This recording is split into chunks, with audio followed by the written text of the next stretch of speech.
Hello there, guys. Just a little intermission before we start continuing with Lamento.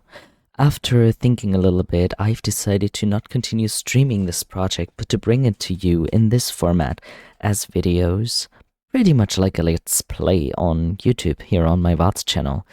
The reason is because of the content of the game itself, with potentially triggering topics, as well as not safe for work scenes later on. Like this, it's just easier for me to edit this stuff, to give you the appropriate warnings, and to fully focus on the game and reading the game.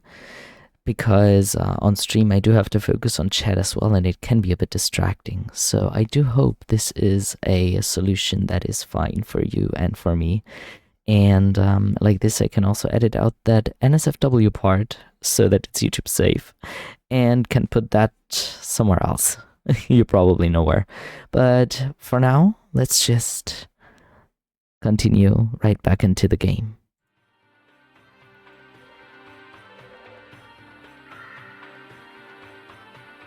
We have stopped with Konoe getting the torch.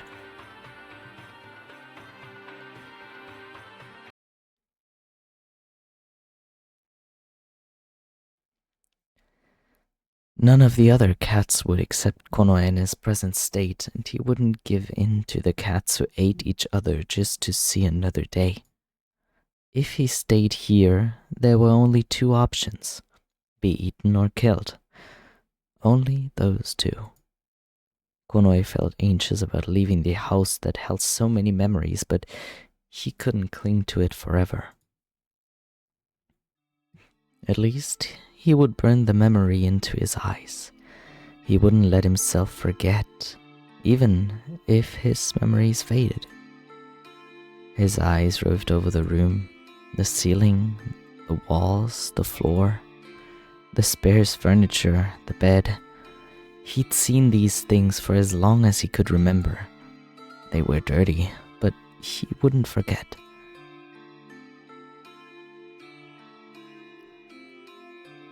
Konoe closed his eyes, and the scene before him was carved securely into his heart. Someday, he intended to return, even if he understood that it was impossible. Even if the place was in ruins, he wanted to come back. Slowly opening his eyes, he looked at his tail, which laid on the floor. He tried to move it in the spur of the moment.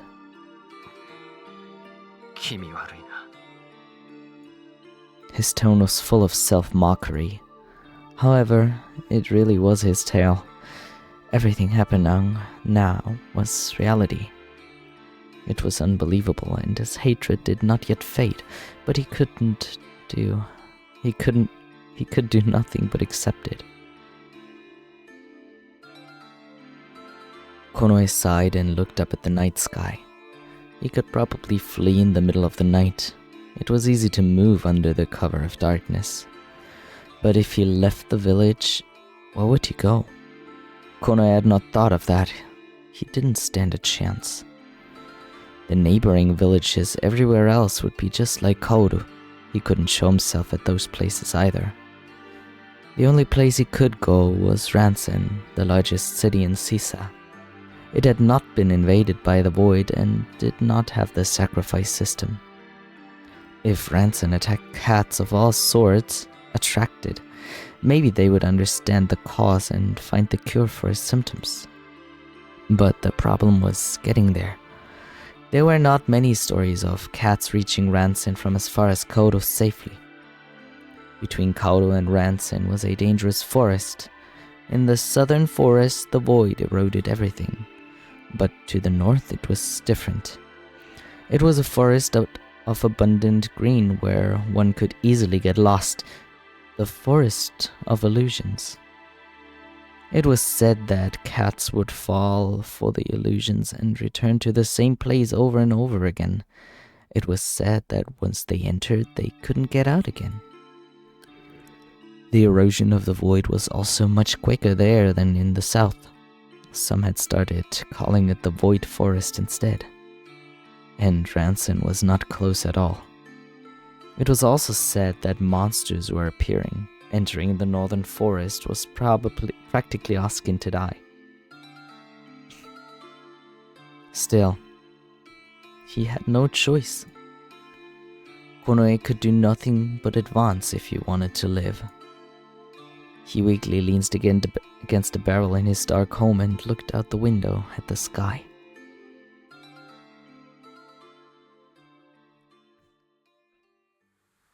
It was a night where the moon of shadow brightly poured its pale light. Konoe just wanted to curl up and sleep, but in the end he couldn't get to sleep at all. His nerves were on edge because of these repeated, unexpected events. Konoe gave up on sleeping and stretched to disperse his fatigue. He lit a guiding leaf and began to pack his bag. Every now and then he saw a black shadow at the edge of his vision and jumped. It was just his own tail, but he wasn't used to it. He packed a worn linen bag with food. All he had were grass roots and nuts. In addition, he packed 2 flasks of water. I should take those just in case, Konoe thought, and took a bag off a shelf. They were oval stones with different colors inside. When his mother was alive, she used these. They were what Sisa used as currency. He had only spent a little money so far, mostly for expendable supplies. However, he'd need it when he went to the town. A folded paper was also in the bag. It had several short words written on it. His mother told him they were lyrics. She told him that his father, who loved music, sang them, but because it was written in the language of toucans, Konoe couldn't read it. He tied the bag up. Then he fixed his clothes. What should he do about the marks? With complicated feelings, Konoe held both of his arms in front of him, considering what to do with them. It was just like that ominous legend. In this situation, Konoe couldn't just walk around outside like this, let alone enter Ransin. With that thought in mind, Konoe picked up a coat from his clothes shelf. It was covered in dust. When he spread it out, dust flew in the air, and he turned his face away. Although it smelled a little damp when he put it on, it covered his whole body. If he wore the hood over his head, he could hide his ears. It was just the right time as well, because winter was coming up. The climate in Sisa could be called an eternal spring, but according to the toucan's calendar, the 11th and 12th round moons marked a drop in temperature. All his preparations seemed about done. To make sure he hadn't forgotten anything, Konoe gave one last look around the room. The red flower arranged in a small dish of water caught his eye. It was the flower Tokino gave him. His face now came to mind. When Konoe had a fever, Tokino had been really worried about him. Maybe he'd return soon to check up on Konoe. He'd be surprised to see that Konoe was suddenly gone. But Konoe thought it was for the best. In this kind of state, it was better not to involve Tokino. It was better to keep it that way. Even though Konoe understood it, he was still worried. He couldn't just casually tell Tokino about this, right? Troubled, Konoe decided to leave a stone coin on the shelf. Tokino knew that Konoe didn't use coins. He would understand something bad had happened. Konoe shouldered his bag and looked at the home he'd spent many years in. Even though it was very simple and basic, he was alright with it. Finally, he picked up the guiding leaf, which was floating in the small dish. After staring at the warm, pulsing light for a while, Konoe slowly opened the door and headed out.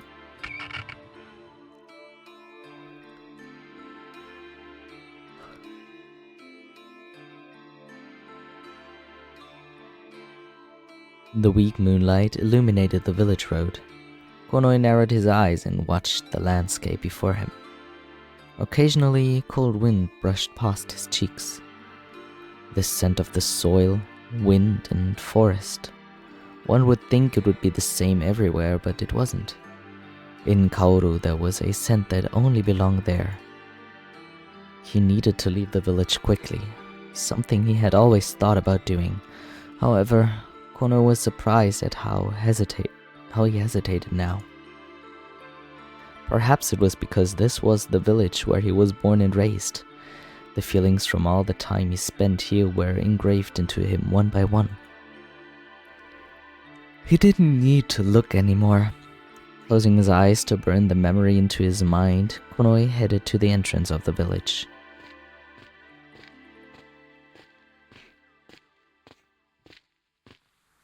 He walked on the village road carefully. Before long, the silhouette of the dark forest appeared before him. Konoi stopped and looked up. He had made it this far. Whatever would happen would happen. There was no point in being frightened. There was no other way. Furrowing his eyebrows, Konoi began to walk again. There was a light that appeared and disappeared between the trees. A flame? It looked like someone was carrying a torch. Who would go into the forest at this hour?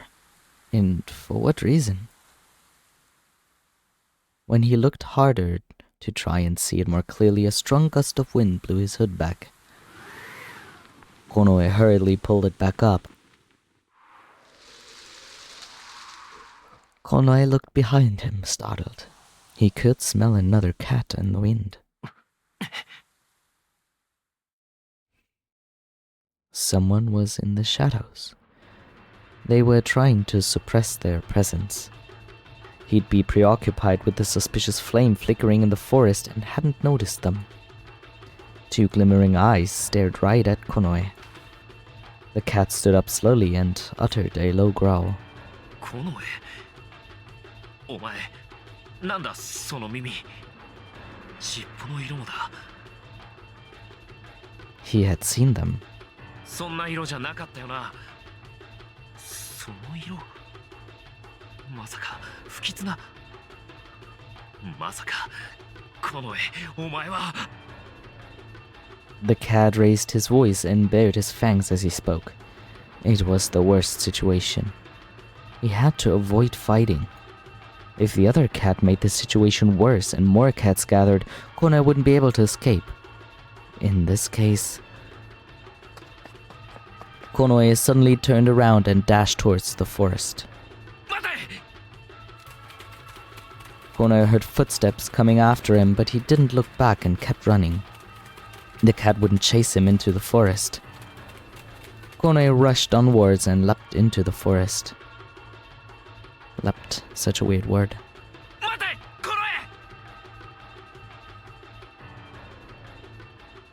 The cat ran after him for a while, but before long, Konoi no longer heard his voice. Just as he thought, the cat would not enter the forest.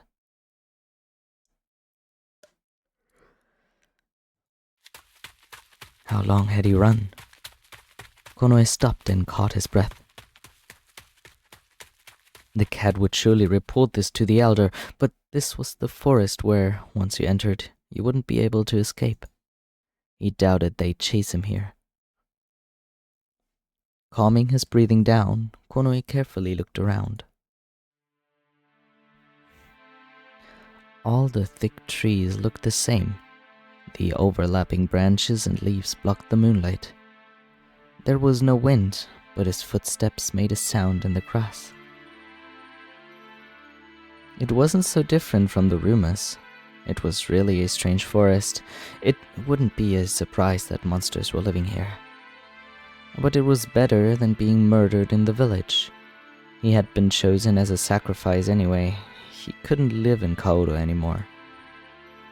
In any case, Konoi had to get through this forest. It was easier said than done, but he had no plan of dying here. Konoi carefully checked the coat he wore. It didn't seem to be torn anywhere. The coat could withstand the travel past the trees and plants. In other words, this area hadn't been eroded by the void. Konoe let out a sigh of relief and sat down by the roots of a tree.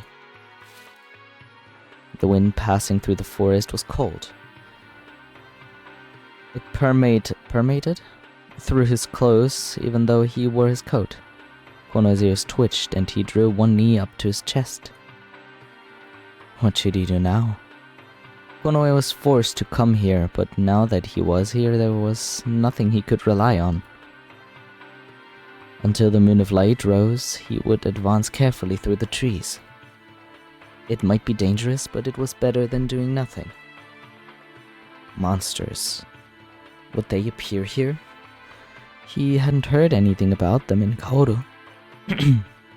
That reminded him, what was the torch-like flame he saw before entering the forest? Was there someone else here? But Konoe didn't understand why anyone would enter the forest, especially in the dead of night. Thinking, Konoe stared at the dark grove ahead of him, that flame that blazed and floated. It floated in that way, just like that. The flame. It definitely wasn't an illusion. It was flickering in front of him. His nerves shook. Konoe crouched down and lowered his ears as he watched cautiously. It seemed like a torch. He faintly saw a hand grasping a piece of firewood. A cat. Or a monster? And if it was a cat, who was it? The torch's flame swayed gently. Konoe stared at it without blinking. If possible, he wanted it to go away. However, the situation rose against his wishes. He thought it was getting closer. There was some distance between Konoe and the flame. Had he been noticed anyway? All of his hair stood on end. Whether it was a cat or a monster, he did not know. Still, what should he do? Reaching his hand to the sword at his waist, Konoe stopped moving. He felt he knew the figure who walked through the grove. He didn't know for sure, but the figure seemed to be wearing long clothes. The shadow of a certain cat passed through Konoe's mind. The figure before him and the figure in his memories now came together. As the distance closed, Konoe was sure.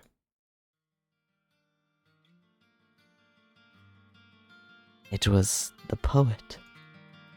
His hair stood on end for a different reason this time. He unintentionally shook his tail left and right. The poet slowly drew near, holding his torch. Konoe abandoned his caution and stood. If he stopped to think about it, it should have been odd to see someone in the forest this late. But for some reason, he didn't think about that with the poet. There was a mysterious and calm air about the poet. His silent movements brought relief to Konoe. Konoe was interested in him ever since their meeting before. He didn't know anything about him, yet he felt attracted to his existence. He didn't know why, but the atmosphere of the poet was awfully sad. He was able to meet him again. Only that thought satisfied Konoe now. When Konoe approached him, the poet stopped and put his musical instrument on the ground. The forest rustled. All fell silent in the forest around the poet.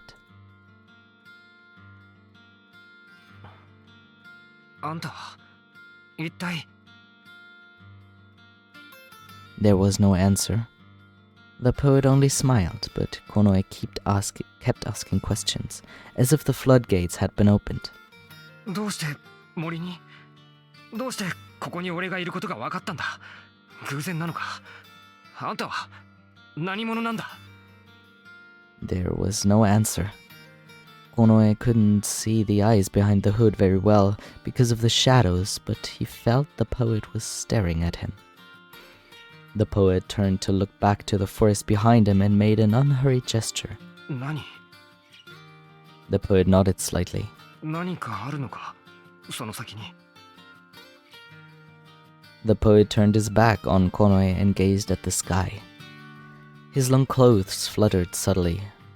Feeling like he was looking at a dream, Konoe squinted. A cat who didn't speak and only sang, but he behaved like his songs were all he needed. It really was mysterious. The poet looked over his shoulder again. Their eyes met briefly. Konoe didn't understand, but he certainly felt it. Before he could ask, the poet turned his face away and began to walk.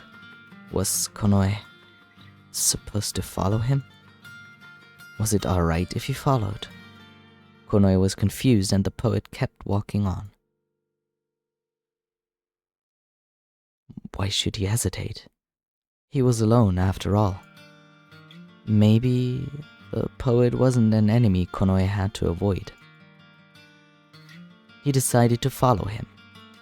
Konoe stared at the poet's back in front of him and began to walk through the thick, dense forest. Imagine someone in a forest in general just randomly starting to follow you. Shadows of demons were creeping closer.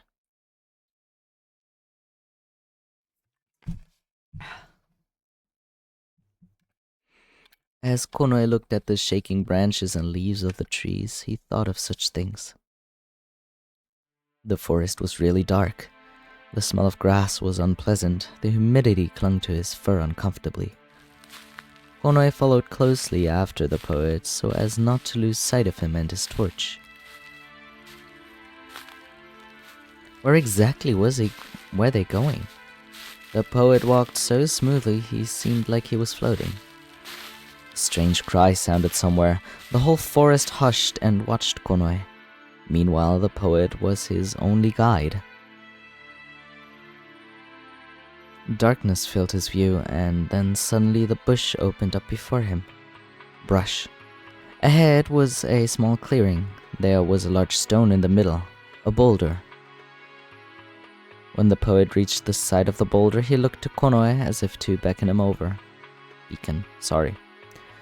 Konoe approached at a quick pace. There were several large stones in the circle, and the tall grass grew thickly. Between the stones, there was a gap that was big enough for Konoe to crawl into. Konoe cast his eyes to the poet. He received a small nod in return.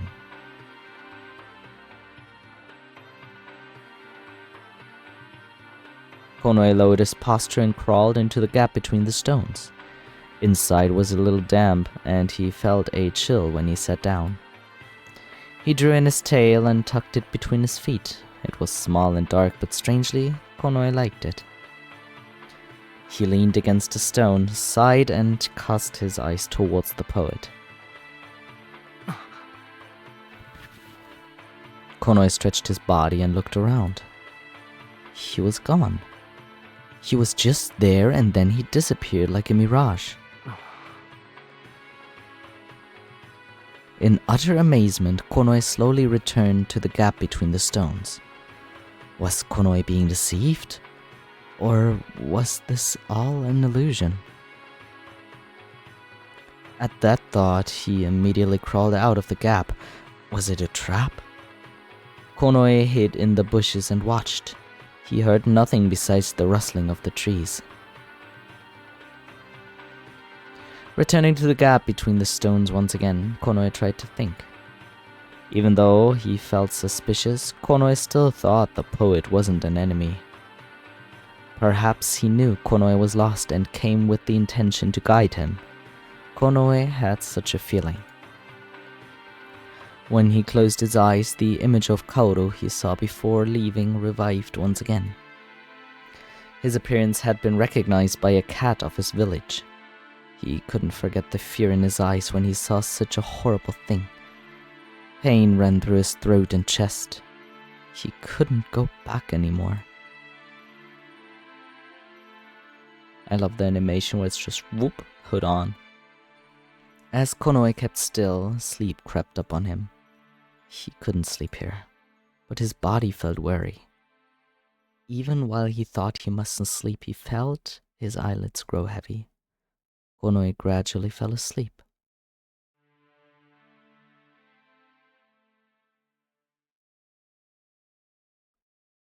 Enveloped in the morning air, Konoe woke up. His view was clouded with a white haze. As his consciousness cleared, he realized it was fog.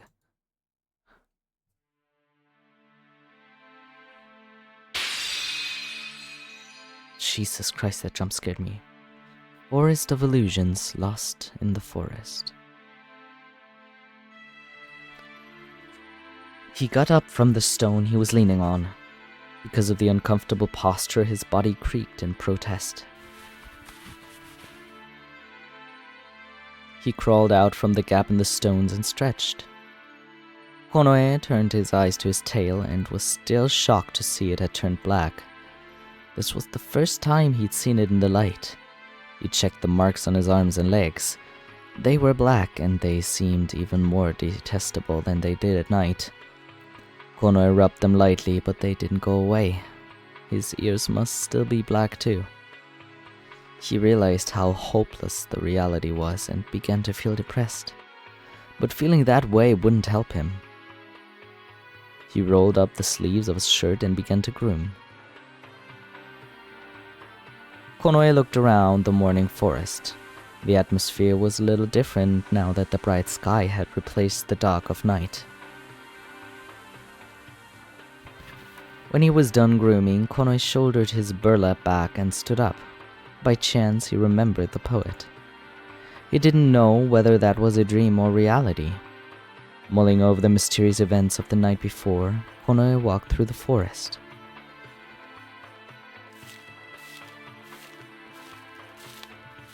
Even though it was morning in the forest, he couldn't let his guard down. He had to watch out for the void above all else. Konoe scratched at the trunks of trees as he walked. While he confirmed the position of the moon of light, Konoe carefully traversed the forest. Even though it was brighter than it was at night, the odd atmosphere didn't change. Konoe stopped and sniffed the air. He smelled the scent of water, different from the humidity. Perhaps there was a spring nearby.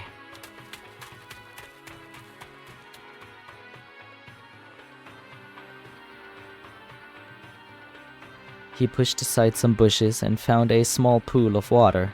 Several leaves floated in it, but it was otherwise clear. It looked like a spring. Suddenly feeling thirsty, Konoe stooped down towards the water. The water was cold enough to sting, but it felt comfortable. Konoe closed his eyes tightly. He lifted his face up. Water sprayed in the light. After shaking his head several times, he lapped the water with his tongue. The coldness on his face was sweet. When he was done, Konoe wiped his face with the hem of his coat. He tossed out the water in his flasks and refilled them with fresh water. After having a drink, Konoe felt rejuvenated. When he stood, Konoe caught something glittering from the corner of his eye. He squinted. Something like a bracelet lay at the root of a tree. It was well polished and reflected light. Had someone dropped it in a place like this? The shiny bracelet seemed awfully pretty, and Konoe reached out for it. It was an act of simple curiosity, but as soon as his fingers touched the bracelet, Konoe felt a shock. He withdrew his hand in a panic, and his heart raced like it would burst. A hot pulse beat through his ears. It felt like he had been struck from within.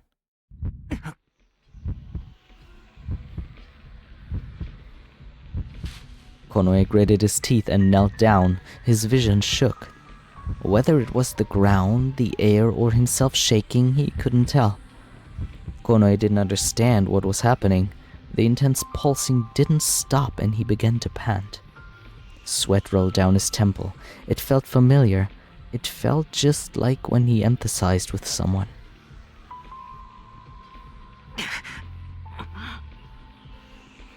Konoe rubbed his forehead against the ground. A green color appeared and shook along with his vision. Something rustled. Was it moving? Gradually he realized this green color was of a forest. A vision was playing in his mind's eye without his permission. It was an odd feeling, like he was borrowing the sight of someone else. This wasn't his memory. Then, whose was it? It was definitely in this forest. He didn't recognize the sound. Even if he did, the ringing in his ears made it difficult to. Occasionally the view tripped downwards where Konoe could see the ground. He seemed to be advancing, but where was he going? Meanwhile, Konoe's pain continued. Unable to endure it, he screamed out. The images blurred as if in tandem with his spirit.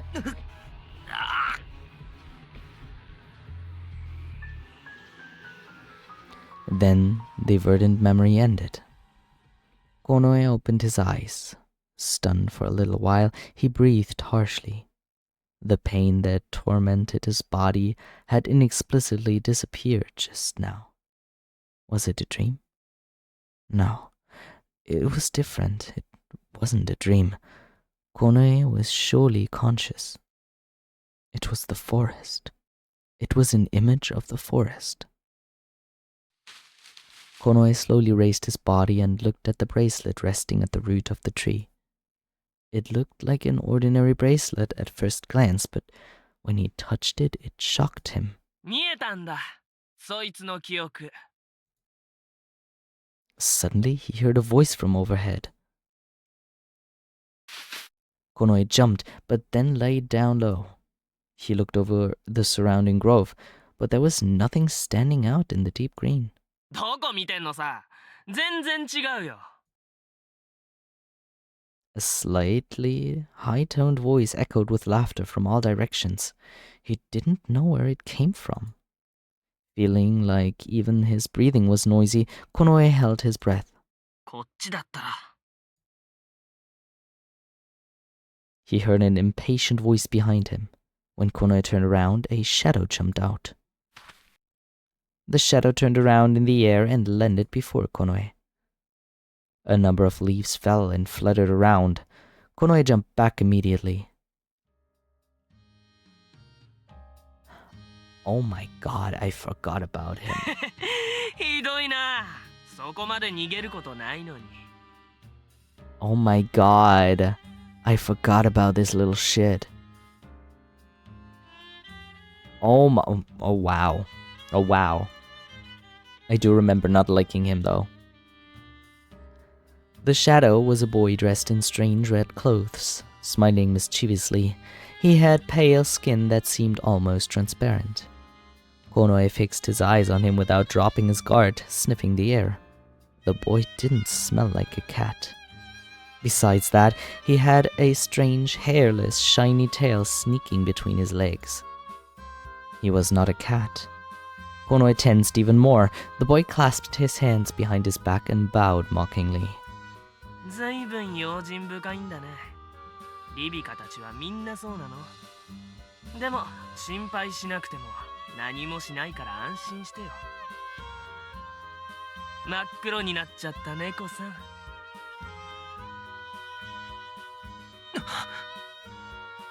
At his words, Konoe felt a shock that shook him from his tail to the tip of his ears. How did this strange boy know that? お前、一体何者だ? Konoe lowered his ears and glared at the boy, who put one hand on his waist and the other on his chest. それじゃあ、まずは自己紹介から。俺はフィリー。以後よろしく。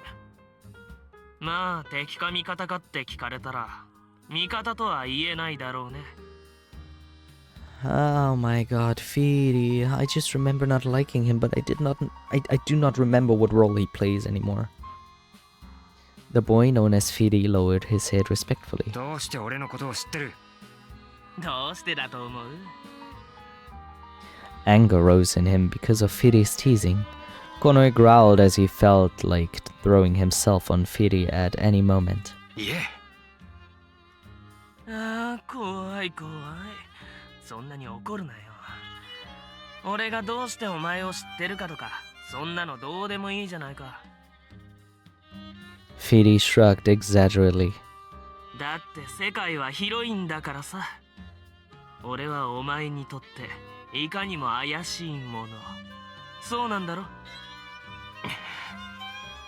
だったら怪しい俺がお前のことを知ってたって不思議でもなんでもない。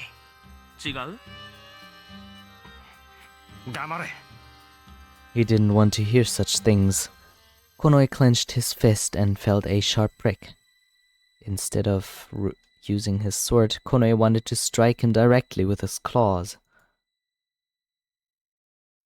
When he sensed Konoe's anger, Firi took a step back. おお、怖っ。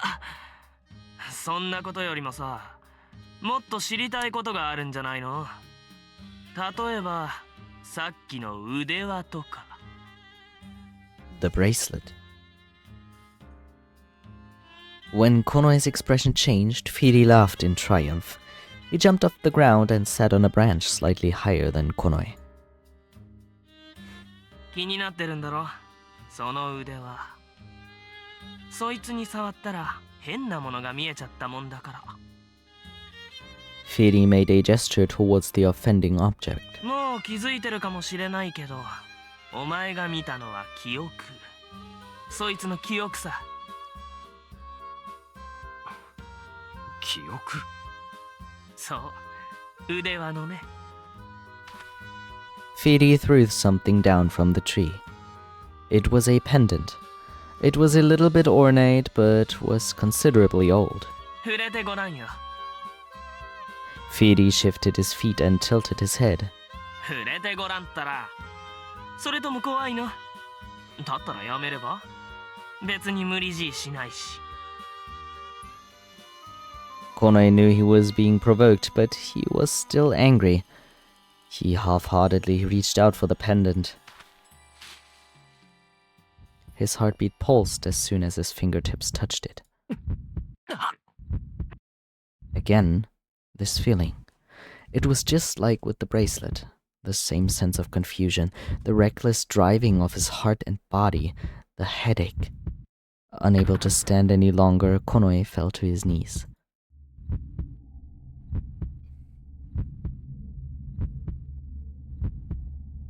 In his head, a memory began to play. This time, the image was of a room, but it was dark and unclear. The image shook. It felt like he was in a fight. Suddenly, a shadow covered his view. Breathing felt painful. He couldn't breathe.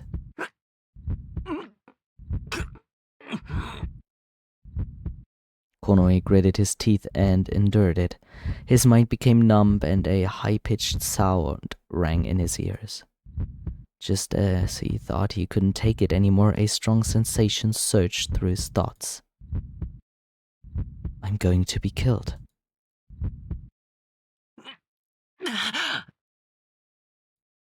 Konoe opened his eyes wide. He grasped the pendant tightly in his sweaty hand. Konoe turned his gaze overhead, his shoulders heaving as he panted. Firi smiled slightly and stared at him. 見えた？ Firi leapt off of the branch. そのペンダントはね、ある少女が大切にしていたんだ。けどある日、少女は家に押し入ってきた強盗に殺された。ペンダントは少女の胸で揺れながら見ていた。少女の命が握りつぶされるまでの一部始終をさ。The memory of a murdered girl. The suffocating feeling returned in his chest and Konoe furrowed his brows. He was able to see the memory of these objects just by touching them. But... 今までにこんなこと一度もなかった。 Besides, what could he gain from the ability of seeing memories of objects? Emphasizing with the emotions of others to this degree was difficult to deal with. The shock he felt when he watched the memory of an object felt the same as when he empathized with others. Konoe didn't need any more of this burden. Firi smiled mockingly at Konoe. そりゃそうさ。だってそれはお前の中で新たに生まれた力なんだもの。力？そう。不可抗力ってやつ。そもそもお前の希望でどうこうできるような話じゃないのさ。ただし。Firi began to walk around him in a circle. His tail shook every time he stepped forward. 触れれば何でもかんでもってわけじゃない。記憶を見ることができるのはそれなりの思いや年月が詰まったものだけだ。それに見るのが嫌なら触れるものを意識しないようにすればいい。つまり Firi stopped and stared defiantly at Konoe. 他のやつの感情に共感しないようにするのと同じことだよ。Just how much did Firi know? Konoe felt like his fur was being rubbed the wrong way. 物の記憶を読み取る力、時間を遡る力。もちろん偶然そうなったわけじゃない。どういう意味だ？どういう意味でしょう。Firi shrugged. ふざけるな。お前は何をどこまで知ってる？全部話せ。嫌だね。教えちゃったらつまらないだろ。だって人生は山あり谷ありの方が楽しいものね。お前たちが大好きな先祖二つ杖だっけ。あいつらもそうだったんだろ。悩んだり苦しんだりするためにあえて危ないところへ行ったり争いを起こしてたんじゃないの。今のお前は謎だらけ。困ってるしどうしていいのかわからない。けど悩んで苦しんであがいてごらんよ。それを見ている方がいらっしゃる。見ている？そう、見ているのさ。Someone was watching him. Konoe shivered. これは一つの試練。そう考えればいい。試練？そう、試練だよ。せいぜいあの方を楽しませてごらん。じゃなきゃ死ぬだけだ。どういうことだ？おい！ Firi kicked off the ground before Konoe finished speaking and jumped onto a high branch behind him. He put a hand on his chest and theatrically lowered his head. 俺は開演する舞台の幕を上げに来たんだ。この絵、これからどうぞよろしく。じゃあね。待て！ Konoe followed him and began to climb up the tree. However, Firi's body rose into the air. Firi twirled elegantly and curled his tail, then vanished into thin air. Konoe stared at the shaking branch in disbelief. Konoe. That's what he'd called him. Firi knew his name. His enemy knew about him. It was like someone was leading him by the hand through this series of events. His anger rose. Entertain him? What a joke. Why did he have to go through this? For what reason? Why? Konoe gritted his teeth and raked his nails against the ground with all his might.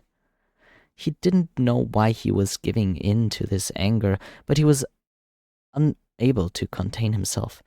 He raised his arms and clawed furiously at the surrounding trees. He wanted to tear it all apart.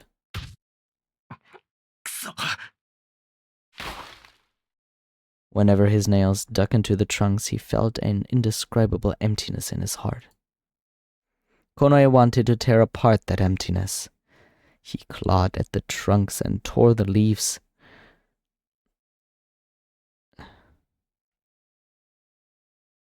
After raging for a while, he finally stopped. He crouched down and breathed roughly. Konoe's heartbeat had slowed down, but he was assaulted by an intense self-loathing instead. There wasn't any point in being so violent. It was useless. but it was unforgivable. Even if it was all just a coincidence, he needed to settle this. But Konoe knew it wasn't so. There was someone responsible for his hopeless situation. He didn't know if that boy, Firi, was telling him truth or lies, but he knew there was someone else involved. Until now, he had resolved to leave his hometown and nearly died, so then he wouldn't forgive anyone involved in this. Konoe sighed and looked down to his hands. His nails were torn because of his temper. This is where we will continue next time.